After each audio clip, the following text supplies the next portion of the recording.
My name is Eleanor Grace. I'm 38 years old. I was no longer part of the Flannery family. The subject line said family reunion, final head count. Confirmed I wasn't supposed to see it. It had been accidentally sent to an old email address, one they thought I no longer used. But I did. I clicked it, and I read every word. They were excited. The Flannerys were finally having a full-blown reunion at Nana's old house in Cedarville. Catered dinner bonfire memory slideshow, even t-shirts with Flannery Family Strong since 1962. Except there was a note at the bottom of the email. One I doubt they meant to include, "Let's keep it simple this year. Elisa's energy is difficult. It might be best if she sits this one out." That was it. No explanation. No signature. Just a soft exclusion tucked between RSVP deadlines and casserole assignments. I leaned back in my chair. My studio apartment in Austin was quiet except for the hum of the AC unit. I stared at the email for a long time. They could have just not sent it to me. But somehow they had. And as I sat there, the pain didn't come in waves. It came like a low, slow burn beneath my ribs. Because it wasn't just about this email. It was about every time I'd been made to feel like an outsider in my own family. I didn't reply. I didn't cry. Instead, I opened another browser tab, logged in to the back end of Willow Creek Property Management, and typed in the name of the house they'd be gathering in. It was listed as Cedarstone Guest Estate, managed by E. Flannery. They didn't know, not yet. But I was the owner, and I would see them, on my terms. They hadn't always called me difficult. There was a time when I was still small, still silent, still useful when I was simply Elise, the one who painted quiet watercolors, who watched over the younger cousins, who didn't speak up even when the birthday cake didn't include her name. But difficult, that came later. It came when I chose a design degree over a business major, when I turned down my dad's offer to just join the family company for a few years, get some real-world sense, when I didn't marry by 30, when I didn't need them but didn't pretend I was okay with how they treated me. That's when the word difficult started appearing in hushed phone calls, half-joking Christmas cards, and evidently in family reunion email threads. What they didn't know was this. The house on Willow Creek, Nana's old cedar-framed estate, had once been on the verge of being demolished. After my grandmother died, no one in the family wanted to take responsibility for the taxes, the leaks, the fact that the plumbing hadn't been touched since 1973. They sold it for cheap, quietly, to a developer. But that deal never closed. And in a moment of, call it nostalgia or defiance or self-reclamation, I had stepped in and bought it through a holding company. I'd restored every beam, every brick. I'd even saved the ivy-covered trellis in the back, the one my grandmother used to grow jasmine on, the one my mom once said was just an eyesore. For the last 2 years, I'd been renting it out as a luxury short-term retreat. No one in the family ever connected the dots, because no one in the family ever thought I would be capable of owning it, let alone saving it. I didn't plan revenge. Not exactly.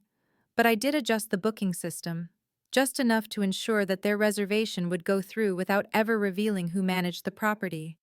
I confirmed the cleaning schedule, left fresh towels in the linen closet, replaced the wine they liked, polished the hardwood floors. And on the kitchen table I left a single envelope, cream-colored, unsealed. Inside it a note, "Welcome home. E." 3 days before the reunion, I received a text from my younger cousin, Nate. "Hey, random Q, do you know who owns that Willow Creek house now? We booked it through a site but we don't see a name. Looks way nicer than I remember." I stared at the message, then typed back, "No clue. Hope it works out." I didn't owe them clarity. Not anymore. The night before the reunion, I drove out to the property. It was dusk when I arrived. The porch lights had kicked on automatically. The stone steps glowed softly beneath them, just like I remembered from childhood, but more refined now, more deliberate. I walked the perimeter, checked the gate locks, fluffed the pillows on the veranda chairs. And then I stood in the center of the great room, staring up at the vaulted beams I'd had custom installed. The stained glass window catches the fading light, and I whispered not to anyone, but to the girl I used to be. You made it. There was no dramatic music, no climactic vow for justice, just stillness. A moment where past and present folded into each other like pages in a book I hadn't dared reopen. They would walk into this house in less than 36 hours. The same people who once left me out of group photos, family trees, and shared stories. They would walk into my home, thinking it was theirs. And maybe for the first time in their lives, they'd feel what it was like to be the ones not quite welcome. That night, I slept in the guest bedroom by the sunroom, the one that used to creak when you turned over in bed. I'd had it fixed. Of course I had.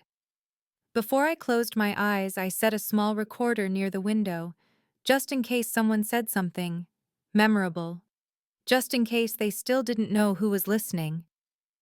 And when I finally drifted off to sleep, it wasn't peace I felt. It was something quieter, heavier, more earned.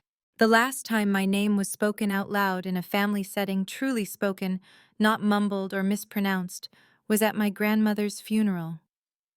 I had flown back across the country on a red-eye flight, still in my work clothes, just to make it in time for the morning service.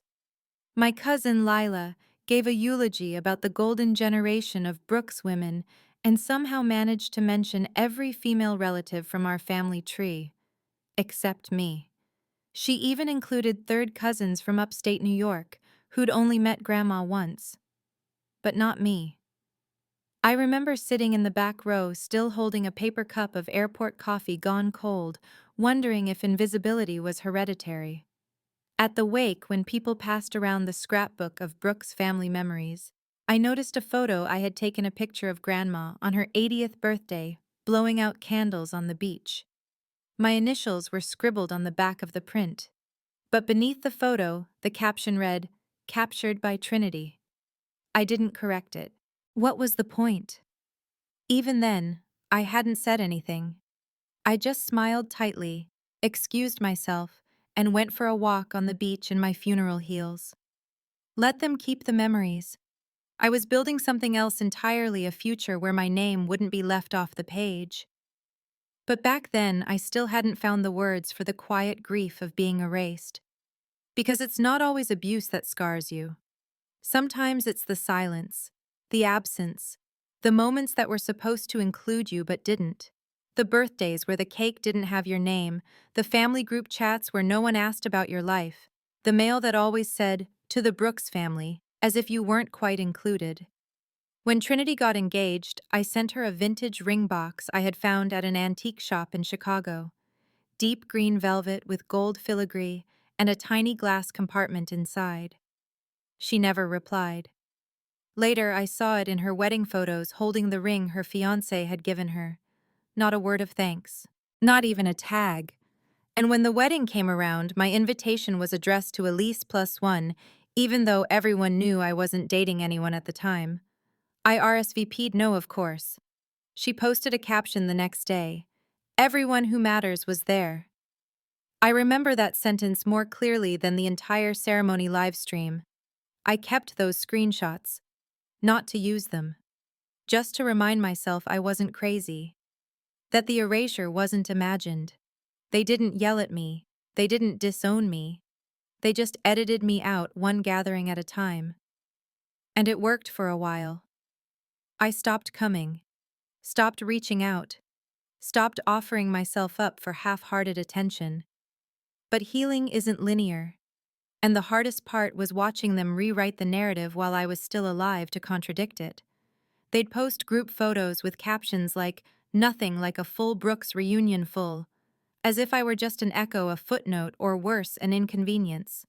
At work, I built a name that couldn't be erased. I climbed. I mentored. I published.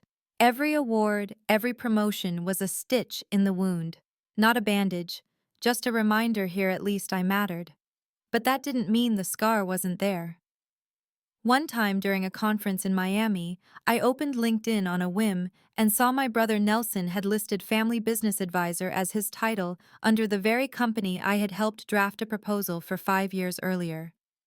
That proposal, my idea, my strategy, my pitch deck. But I'd emailed it from my account back then, thinking I was just helping family.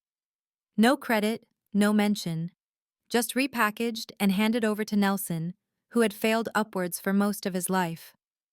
That was the day I stopped offering help. And yet, when I think back to what truly made me snap, it wasn't any of those things. It was a message. Just one line from my mother sent at 11:04 p.m., 2 days before my 34th birthday. Can you Venmo Trinity for Mom's gift? We're splitting it 5 ways. No greeting, no context, no birthday wish, just a request for me to contribute to a gift for the woman who hadn't remembered I was born. I stared at that message for a long time. I didn't reply. I didn't send the money. Instead, I made a private Google Drive folder. I titled it, Elise Brooks They Will Know. Inside it, I began to gather everything they had forgotten. Every article I've published, every award certificate, every event program, every photo they'd cropped me out of. At first it was petty, then it became liberating. It became a record, not for them, for me. To prove that I existed, that I had mattered even if only to myself. Until one day as I was updating the folder, a thought flickered. What if they knew everything all along? What if the omission wasn't accidental? What if they saw me rise and chose silence on purpose? Because admitting they'd been wrong about me would mean admitting they never really knew me. And admitting that would mean confronting the question none of them dared ask. Why did we leave her behind? That question echoed in my head every time I refreshed Trinity's Instagram. Every time Nelson posted another motivational quote overlaid on a photo of our grandmother's beach house, the house they had all but let rot, while insisting it was the heart of the family. The same house they had kept from foreclosure only by maxing out a third mortgage. The same house I now owned. In silence. Through a corporate proxy. Purchased in full after one email negotiation and a quick wire transfer. And they didn't even know. Not yet. But they would. I looked at the title on the deed, EB Holdings LLC. It stood for Elise Brooks. The name they'd forgotten. The name they were about to remember. Not with anger, but with awe. Because I wasn't coming back to ask for a seat at the table. I was bringing the table, and this time they'd sit where I told them. I first saw the listing by accident. At least that's what I told myself. It was a Tuesday night. I couldn't sleep. One of those long, echoing evenings where the apartment walls felt too white and the silence too clean. I had made a cup of tea, then forgotten it on the counter. My inbox had no emergencies. My texts were all marked read and unanswered. So I opened Zillow, not to buy, just to wander. I typed in Cedarville, the town where I grew up. Population 12,000. Fewer depending on how many of us had left and never looked back. I told myself I was just checking, browsing, letting nostalgia sting me a little before bed. And then I saw it. 124 Willow Creek Road. The house. Our house. The one with the warped front porch and the green shutters that never quite matched. The one that had hosted 4 generations of Flannerys and heard every form of laughter and betrayal known to man. My grandmother's house. My mother's childhood home. The one we swore would never leave the family. It had. It had been listed as a distressed property. Bank-owned. Barely described. Fixer-upper with potential. Original wood beams. Back garden. Price reduced. Cash offers preferred. There were 4 photos, all in bad light. The roof sagged. The chimney was splitting. The windows stared like empty eyes. But I recognized the slant of the porch steps. The curve of the iron railing I used to sit on as a girl, swinging my legs while watching the fireflies blink alive. I stared at the listing, then closed it, then opened it again 5 minutes later. I didn't click contact agent. I called the bank directly. 2 weeks later, I signed the closing papers in a tiny real estate office on the edge of town. No fanfare, no witnesses, just a notary and the smell of burnt coffee. The LLC I had formed, EBH Design, was now the legal owner of 124 Willow Creek Road. No one had connected the initials. No one had asked. The house was mine, and not a single person in my family knew. The first time I walked through it again, I nearly turned back. The air was stale, like old wallpaper and wet memory. The walls were still that pale yellow my mother once described as sunlight, but now looked like bone. There were dead flies in the windowsills. The floorboards creaked in patterns I used to be able to trace by heart. The fireplace still held ashes from a Christmas no one remembered. I stood in the living room and looked up at the chandelier that hadn't been dusted since before my grandmother died. And I whispered into the empty house, "You deserved better." I didn't renovate it to prove anything. At least not at first. I renovated because I needed something that didn't talk back, something I could shape with my hands, something that would respond when I said, "Let's begin again." I stripped the walls to the beams, rewired the entire electrical system, bought reclaimed wood from an old chapel to rebuild the banister on the staircase, repainted the shutters a soft charcoal that made the house look less forgotten. In the back garden, I dug up what was left of my grandmother's jasmine trellis. The roots were stubborn, deep, but I replanted them anyway. The neighbors watched for months. No one asked questions. When I was done, I staged it as a high-end retreat on a private rental platform. I gave it a new name, the Wren House. Simple, elegant, easy to forget its past. Unless, of course, you knew. The bookings came in slowly at first, writers' couples, the occasional retreat group. The reviews all said the same thing. Peaceful, understated, feels like it remembers things. I let it build. One guest at a time. One forgotten corner restored after another. Until one day a notification lit up on my phone. Reservation request. Flannery family reunion. 3 nights, 11 guests. My hand didn't shake, but my breath caught. Just for a second, they had no idea whose home they were booking. They had found the house on a curated rental site, a higher-end platform I used for specific guests. The photos were tasteful. The host's name was generic. The confirmation emails are routed through my management company. They didn't see me. They saw convenience. Nostalgia. They booked it out of sentiment. But they were walking straight into a memory that belonged to me. I didn't cancel. I didn't increase the rate. I didn't add any special rules. I simply approved the reservation and began preparing for their arrival.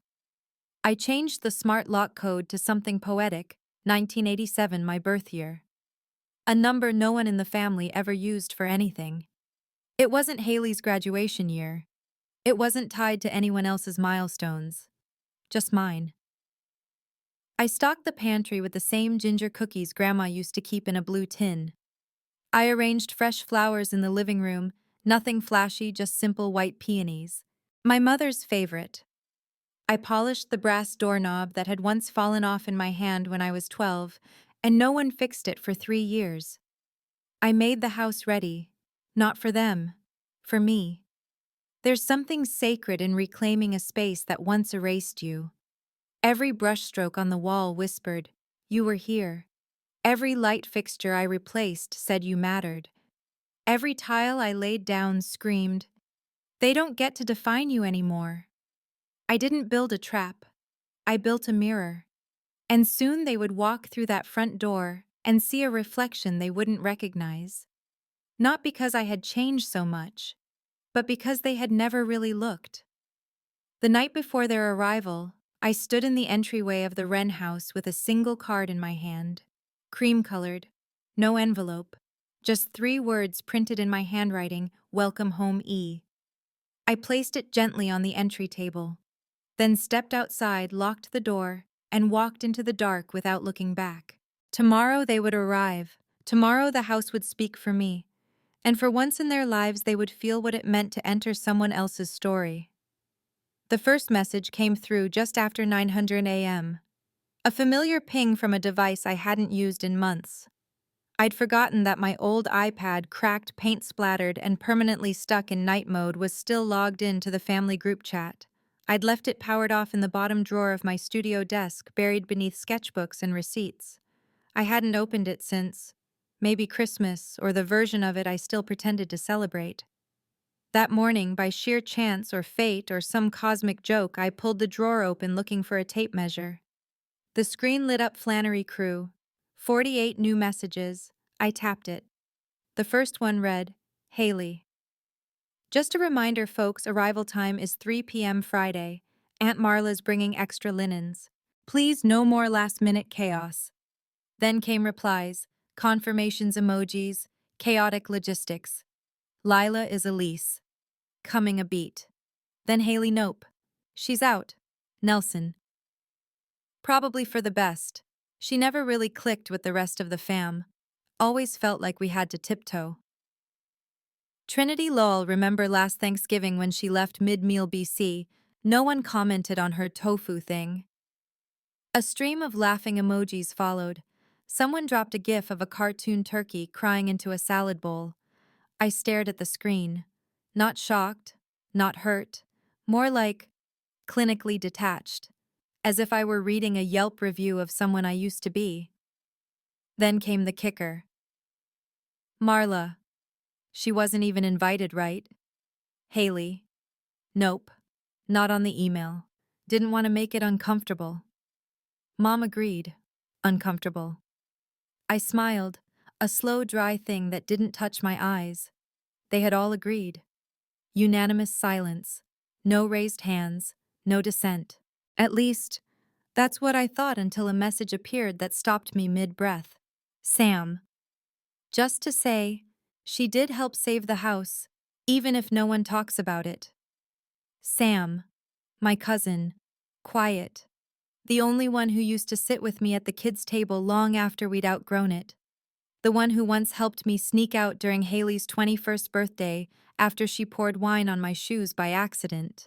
No one replied to his message. Not one emoji, not one rebuttal. The silence itself was louder than any insult. 5 minutes later, another message popped up. Haley. Anyway, let's not make this about guilt trips, Kay. This is a celebration. See y'all soon. Sam left the group chat 20 seconds after that. I didn't text him. I didn't thank him. Some things don't need acknowledgement. Some things just need to be seen. I powered off the iPad and placed it back in the drawer. But something shifted in me then. Not a rage, not even a wound. More like a decision settling into bone. They didn't just forget me. They rewrote me, and they weren't done. They were planning speeches, slideshows, toasts, all to be made inside a house I owned under beams I had restored above floors I had laid with my own 2 hands. A celebration of lineage that skipped my name. A slideshow that would not show my face. A toast I would be expected to politely applaud from somewhere outside the frame. Unless I didn't stay outside the frame.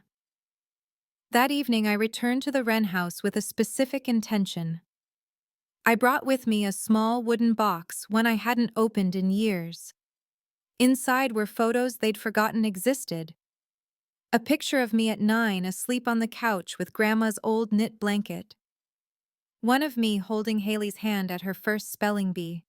Dad and I are on the roof fixing the antenna before Y2K. I placed them around the house. Subtly, strategically. Tucked one inside a book on the coffee table. Hung one in a corner of the hallway near the staircase, low enough that a child might notice it, high enough that an adult might pause. Left one near the guest book.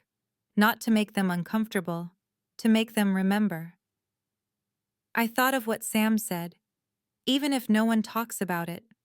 Maybe that was the real betrayal, not just that I had been left out, but that I had become a story they were too lazy to get right. A name to leave off the slideshow. A presence too inconvenient to include. But a house has a memory. This one had mine baked into the walls, layered into every coat of paint. You can ignore a person, but you can't ignore a structure they've built. That night, I opened a bottle of wine and sat in the window seat overlooking the garden. The trellis I had rebuilt stood quietly in the moonlight. The jasmine had started to return. I imagined their faces when they arrived. The confusion, the recognition, the recalibration, but most of all, the silence. Not the awkward kind, the reverent kind. The kind that finally admits, we were wrong. We forgot you. We shouldn't have. And when that moment came, I wouldn't gloat. I wouldn't raise my voice. I wouldn't need to. Because the house would speak for me. And if they listened closely, they'd hear it. In the creak of the newly fixed steps. In the soft glow of the lanterns I'd hung by hand. In the guest book I'd leave it open.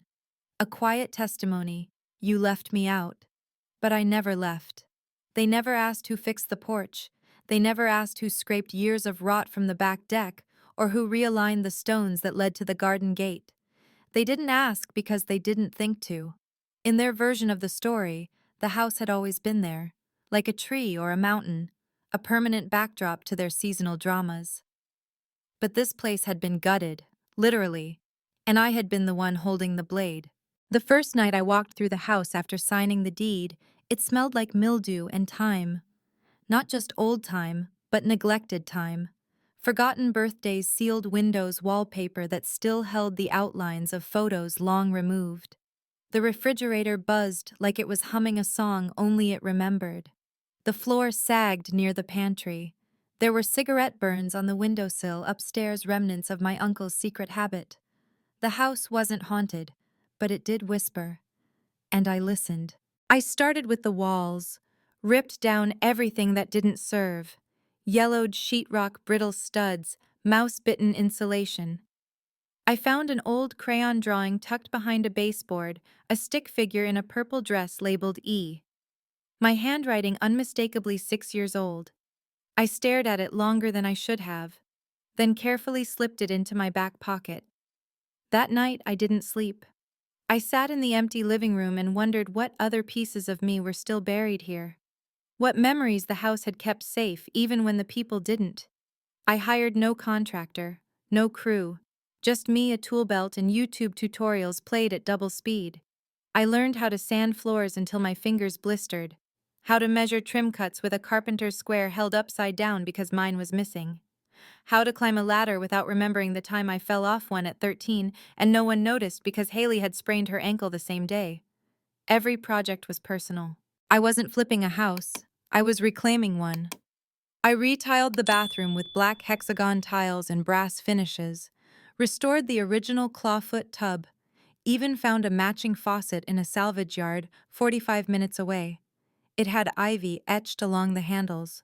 When I brought it home, I held it like a relic, a small offering to a younger self who had once been told, "Don't touch that, it's not for you." This time everything was for me. The kitchen was the last thing I touched, and the most brutal. I pulled down the cabinets myself. Behind one of them, tucked deep into the framing, was a thin manila envelope taped to the inner wall. No name, no label. Inside, an old letter, folded, yellowed, addressed to Elise Brooks in my grandmother's handwriting. My breath caught. It had never been mailed. The letter was short, only a paragraph. The ink smudged in one corner. My dearest Elise, I don't know if they'll give this to you. I've tried speaking to your mother, but she says you have your path now. I just wanted you to know that I see you. I see the way you carry everything quietly. You remind me of myself when I was young, watching, absorbing, never asking for anything but still hoping someone would offer. If this house ever passes through hands, I pray it finds its way to yours. You're the one who will bring it back to life. The rest won't understand. Love, Grandma. I read it twice, then 3 more times. My hands shook. So she had tried. And someone, likely my mother, had made sure I never saw it. I didn't cry. Instead, I sat on the bare floor, letter in hand, surrounded by drywall dust and broken memories, and whispered, "I got it, Grandma. I got it back." That moment changed everything. This wasn't just a renovation anymore. It was a restoration of space, of truth, of inheritance denied in silence. Over the next 6 months, I poured myself into the house, polished every doorknob, painted each room in colors I had once dreamed of using in our family home but never got to suggest. Sage green in the reading nook, deep navy in the guest room, terracotta blush in the sunroom. I rebuilt the fireplace mantel using oak from an abandoned barn I bought for $50, sanded it down until it felt like silk, etched one word beneath it where no one would see unless they looked closely: mine. I installed motion lights in the garden, added a rain chain to the side gutter, hung sheer linen curtains in the upstairs bedroom just the way Grandma used to like. I even found a vintage mirror at an estate sale that looked eerily like the one my mother had smashed during an argument the summer before I left for college. I hung it in the entryway, watched it catch the light, watched myself come back into view frame by frame. When the house was finally ready, truly ready, I didn't celebrate. I lit a candle, opened a window, and said nothing. Because this house didn't need an announcement. It just needed breath, movement, someone to see it as worthy again. They would walk into it in days. They'd marvel at the layout, the freshness, the attention to detail. They'd compliment the host an anonymous E on the booking confirmation. They wouldn't know that every floorboard had been laid by the same hands they ignored. That the silence they once mistook for passivity had become a structure strong enough to hold them all. They wouldn't know, but they'd feel it. And when they gathered for their Flannery family strong. Since 1962 dinner, I knew someone would eventually ask who owns this place now, and I hoped deeply, almost cruelly, that no one would answer. Because sometimes the most powerful revenge is letting people sit in the beauty of what they overlooked. To eat at a table you built, and not realize you are the one feeding them history. They arrived exactly on time. I watched from a car parked just far enough down the road to be invisible, but close enough to see the porch light flick on when someone stepped through the threshold. Haley was first, of course. Always the opener, the lead soprano in a choir that never needed harmony. She wore a wide-brimmed straw hat and sunglasses, as if the weather were somehow an accessory to her presence. Behind her came Nelson, dragging two mismatched suitcases and a folding chair. Trinity followed, already live-streaming with one hand and sipping iced coffee with the other. They entered the house like tourists in a museum, awed, curious, but assuming ownership. I stayed in the car. No binoculars, no camera.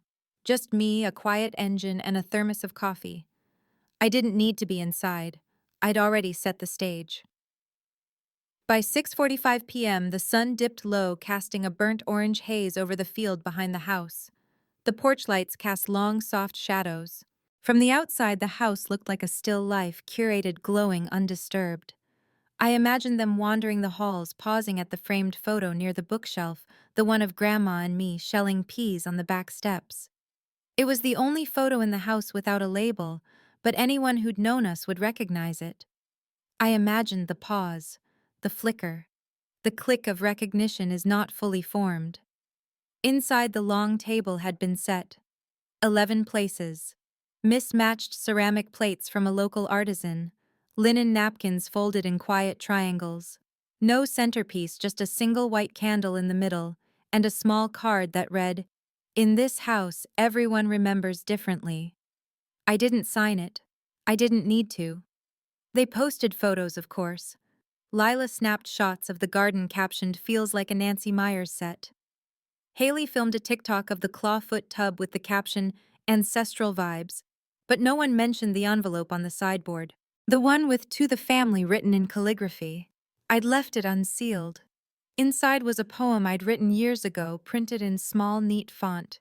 "You forgot my name, so I wrote it into the floorboards. You left me out of the stories, so I became the house they were told about. You called me quiet, but now I echo, and still I do not slam the door." By the time dinner began, I had driven across town, parked by the reservoir, let the night wind wash over me. But in my mind, I could still hear the forks clinking against the ceramic. I could see them raise their glasses to family, without once saying my name. I could feel the moment someone noticed the inscription carved into the fireplace mantel. Some ghosts build, not haunt. They wouldn't say anything, not yet, because admitting what the house was saying would mean acknowledging who they had made invisible. No one wants to be the villain in their own family story. It's easier to say she chose distance. She was always a little too intense. She didn't want to be part of it. It's harder to admit we pushed her out. Around 9:15 p.m., my phone buzzed. A text from an unknown number. Hey, did you design this place? There are little things that feel like you. No name, no emoji. But I knew it was Sam. I didn't respond. Not because I was cold, but because I was tired of proving I existed. Let them wonder. Let them sit in the silence I had once been buried under. Let them feel what it's like to enter a room shaped entirely by someone they forgot and still not know where to look. That night before bed, I opened my notebook and drew the floor plan of the house from memory. I marked every change I had made, every line of paint, every screw, every beam. Then I wrote across the page in ink, "This is what love looks like when no one's watching." They would stay 2 more nights. They'd toast to legacy, take family photos on the steps, laugh too loudly in rooms that once held quieter grief. But by Sunday, they'd leave, back to their curated lives, back to captions and collages. And maybe, just maybe, someone would pause at the door, turn back and wonder, why does it feel like she's still here? They wouldn't know that the house had already answered. Every wall, every nail, every flicker of jasmine in the garden breeze. Whispering, she never left. You just stopped seeing her. The booking ended Sunday at noon. By 12:15, they were gone. The keyless entry logs confirmed it. I saw the exit pings one by one. Haley was last as expected, probably taking one final selfie in the garden or fussing over the suitcase she never packed properly. I thought it was over. The experiment. The quiet reckoning. I had let them step into the world I rebuilt without ever seeing me. And somehow, that had been enough. Until the doorbell rang again. It was Monday, nearly dusk. I had returned to the house an hour earlier to air it out, change the linens and refill the pantry with local teas and preserves like I always did between guests. The jasmine by the trellis was blooming. The scent came in slow waves, cool, gentle, undeservedly soft for the moment that was about to break. When the chime echoed through the entryway, I froze. It wasn't a delivery, not a scheduled cleaner, no new reservation, just a doorbell. Rung once, firm, deliberate. I stepped quietly to the upstairs landing. From there I could see the porch. Sam. He didn't knock again. He didn't pace or call out. He just stood there, hands in the pockets of his windbreaker, a canvas tote slung over his shoulder. He looked older than I remembered, or maybe just more tired. The kind of tired that came from holding in too many truths for too many years. I didn't open the door immediately. Instead, I walked back into the guest room, sat down, listened. After 3 minutes, the doorbell rang again, softer this time. "Then I know it's you." His voice, quiet, certain. I opened the door. Not fast, not dramatically, just enough. Sam looked up, no surprise in his eyes, just relief. "You left your signature," he said, lifting the tote slightly. "The only person I know who uses brass hooks with cross-grain wood on a baseboard. And that jasmine, you planted that with Grandma when you were, 10? I said nothing. He took a step closer. "I'm not here to tell them. I'm not here to ask you why." I waited. He shifted his weight. "I just came to say, it was beautiful. The house, the weekend, all of it. They think it was curated by some wellness startup. But I knew. From the first moment I walked in, I knew. Still, I didn't speak. Sam lowered the bag to the porch and stepped back. I brought you something, he said, nodding to the tote. From Grandma's attic. They were going to throw it out. Then he walked away. No goodbye. No questions. Just a quiet man giving a message to a woman who had been waiting a lifetime to be recognized, not applauded, not forgiven, just seen. Inside the tote was an old ledger, leather-bound, tattered. I hadn't seen it in 2 decades. It was Grandma's house journal. She used to write down everything when the roses bloomed, how much firewood they burned each winter, the names of every child who stayed over during summer breaks. I flipped through slowly, page after page of ordinary, precise records. Then toward the back, an entry from 15 years ago. Elise came by today. Quiet girl, always watching. She helped me replant the jasmine. She thinks no one notices her. But this house does. I do. My throat tightened.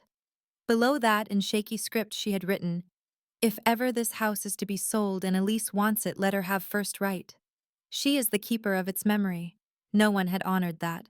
No one had mentioned it when the house fell into foreclosure, but the house had waited, and I had returned. I placed the journal on the entry table beside the candle and the guest book. Then I wrote a single sentence in the log. The memory has been kept. The keeper never left. That night I didn't sleep, not out of anxiety, but out of clarity, because Sam's visit had changed something, not in me, but around me. A ripple had begun. If he knew, others would start to suspect. The details were too specific. The emotional undertone of the weekend, too, precise. And soon someone would ask the real question, why would someone go through that much trouble for a family that forgot them? And the answer was simple. Because I hadn't done it for them. I had done it for the girl who used to sit on the back steps with jasmine dirt under her fingernails and think, if I make something beautiful, maybe they'll let me stay. Now I no longer need permission. It came at 2:03 a.m. Subject line about the house. No greeting, no emojis, just a blunt beginning.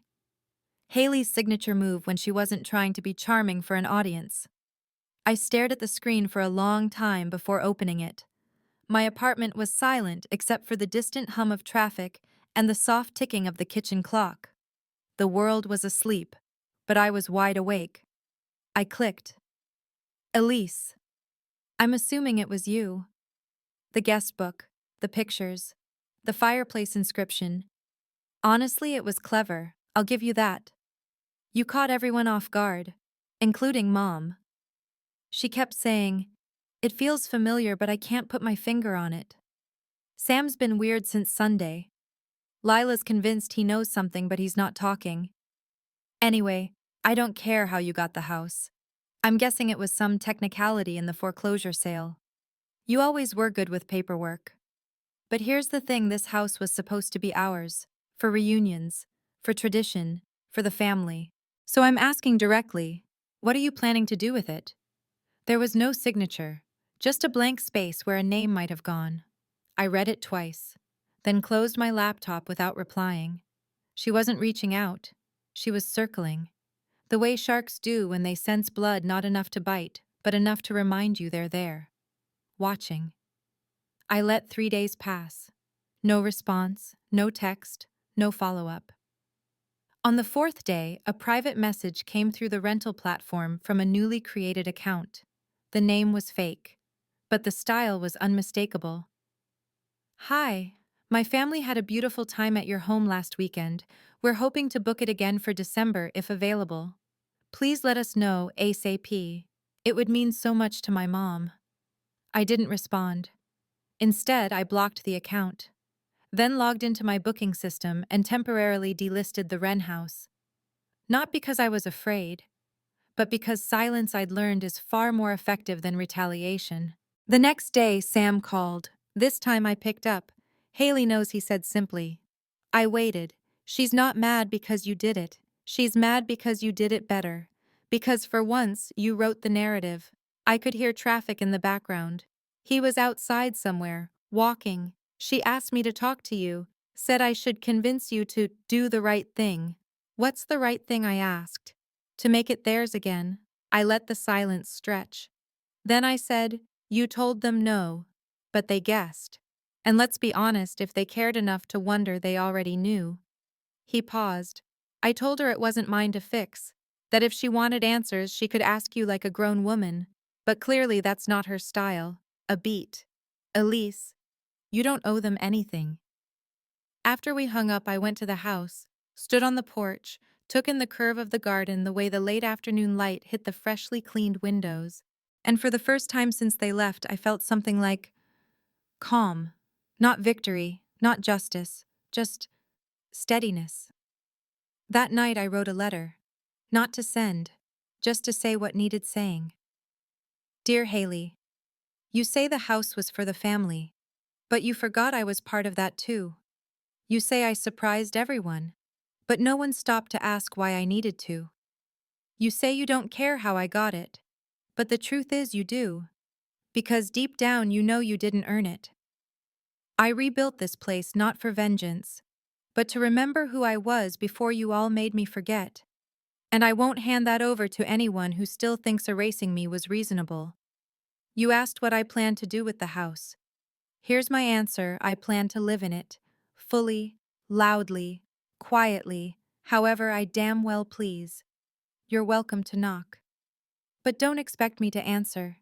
I didn't send it, but I framed it, hung it in the linen closet behind the fresh towels where only I would ever see. A secret manifesto. Proof that I'd spoken, even if only to myself. Later that week, I received a formal email from a lawyer. Subject: proposal to purchase property at 124 Willow Creek. Attached was an offer. Substantial, polite, legally airtight. The signature at the bottom: Haley B. Flannery. I didn't even open the PDF, just dragged the message to the trash. Then, for good measure, I printed it and used it to line the birdcage in the sunroom. Because sometimes letting go doesn't look like forgiveness. It looks like feeding something that sings. It started with a name. Not mine, but my grandmother's. A local preservation society was honoring historic homes in the county. Someone, maybe Sam, maybe the woman at the permit office who always gave me extra pens, had submitted the Wren house, along with a note that read, "This property has been lovingly restored by a direct descendant of its original matriarch, Eleanor Wren Flannery." I got the letter on a Tuesday, cream paper, gold seal, a short line. "We would be honored to recognize your restoration with a Historic Community Heritage Award. There would be a ceremony, a small reception, press, photos. And for the first time in my life, I'd be standing at the front of the room, not the edge of it." I almost said no. Almost tucked the letter into a drawer like I had with so many recognitions before the ones I'd received at work, or quietly from clients who'd called my eye rare, my hands healing. But this wasn't about me. It was about the house, and what it meant to claim something out loud. So I said yes. I cleaned every corner until the floors gleamed, set out wildflowers in vases, baked my grandmother's honey cornbread from memory. And on the morning of the event, I opened the doors. Not just to the society board, but to neighbors, old classmates, clients, even the retired librarian who once slipped me novels with strong, silent women in the margins. People came. Not hundreds. Just enough. Enough to fill the rooms with warmth. Enough to remind me that family is sometimes chosen in silence over years, not by blood. The ceremony was brief. A councilwoman with silver hair read a short tribute. A photographer snapped pictures of the fireplace, the garden, and the original beams I'd left exposed in the study. Someone asked if they could feature the house in a local magazine. And then, they asked me to speak. I hadn't prepared anything, but I stepped forward, took a breath, and for the first time, I spoke without apology. This house wasn't just falling apart when I found it. It had been erased, piece by piece, story by story. I brought it back because I knew what it felt like to be left out of the narrative. But homes, real homes, aren't built by memory alone. They're built by hand, by care, by truth. So today isn't about restoration, it's about reclamation. I paused. Let the silence wrap around the words like linen. And I think my grandmother would have liked that. Applause. Not thunderous. Just enough. Enough to say we see you now. Afterward, as guests wandered the garden, someone tapped my shoulder. I turned. Haley, in a blazer too stiff for summer, lipstick too dark for morning. She held a gift bag. I thought I'd stop by, she said. Saw the article. Figured you'd want support. Support. I stared at her. She glanced around, noting the unfamiliar faces. Not what I expected, she said, trying to smile. You always kept your circles small. Not anymore, I said quietly. She handed me the bag. Inside a bottle of wine. Generic. With a handwritten card that read, "To new beginnings. No hard feelings.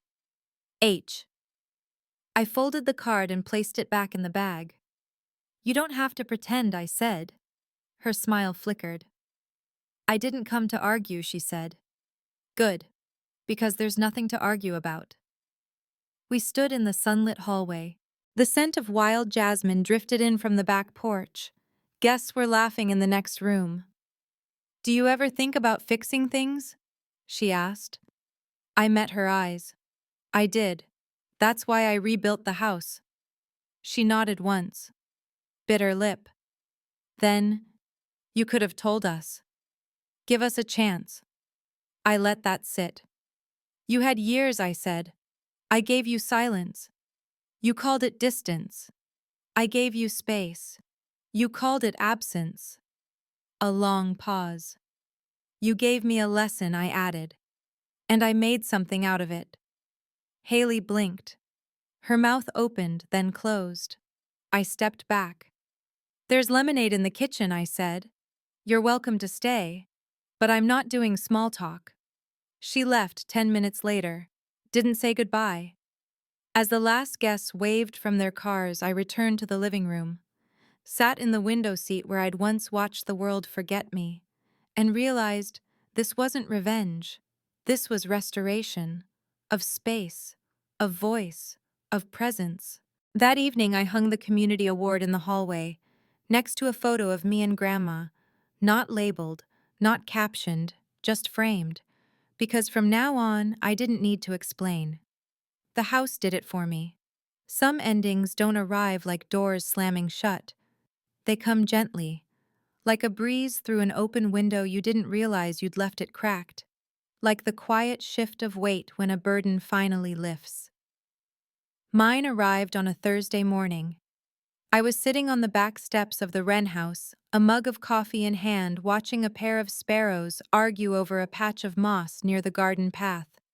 The house was still, not silent, just resting, breathing with me. I had declined the magazine feature. Not out of pride, but because I'd realized some stories weren't meant to be packaged.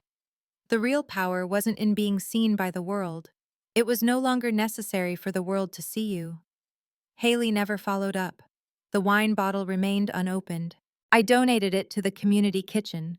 Sam stopped by once just to bring fresh peaches. We didn't talk about the house, just swapped recipes, laughed about the woodpecker that kept attacking the porch railing. There were no apologies, only shared silences. And for us, that was enough. In early spring, I opened the Wren house for a writer's retreat. 6 women, different ages, different cities, all arriving with notebooks full of half-told stories and hearts heavy with things they hadn't dared say aloud. They filled the rooms with words, with questions, with tears and laughter, and that soft, holy quiet that happens when women finally stop editing themselves. One of them stood in the kitchen on the final night and said, I don't know who made this place feel safe, but I've never written this much truth in my life. I smiled, didn't tell her, just handed her another cup of tea. In time, I painted the front door red, not a bold red, something deep, earthy, the kind of red that comes from aged clay or dried berries. I stenciled a small line beneath the doorframe where no one would see, unless they knelt, built by the forgotten, held by the quiet, alive because she stayed. One afternoon, while reorganizing the attic, I found a dusty quilt tucked in an old cedar chest. Faded, patched, stitched unevenly. It was mine. I had made it with Grandma the summer I turned 9. The year Haley got braces and refused to be seen in public. The year I had all of Grandma to myself. I ran my fingers over the fabric, recognizing scraps from old curtains, a birthday dress, one of Grandpa's handkerchiefs. At the center was a square I had sewn myself, crooked, too many knots, but sturdy, like me. I spread the quilt on the bed in the guest room, sat there, breathed, and whispered not to the house, not to the past, but to the version of myself I had left behind. Too many times I didn't just come back. I arrived.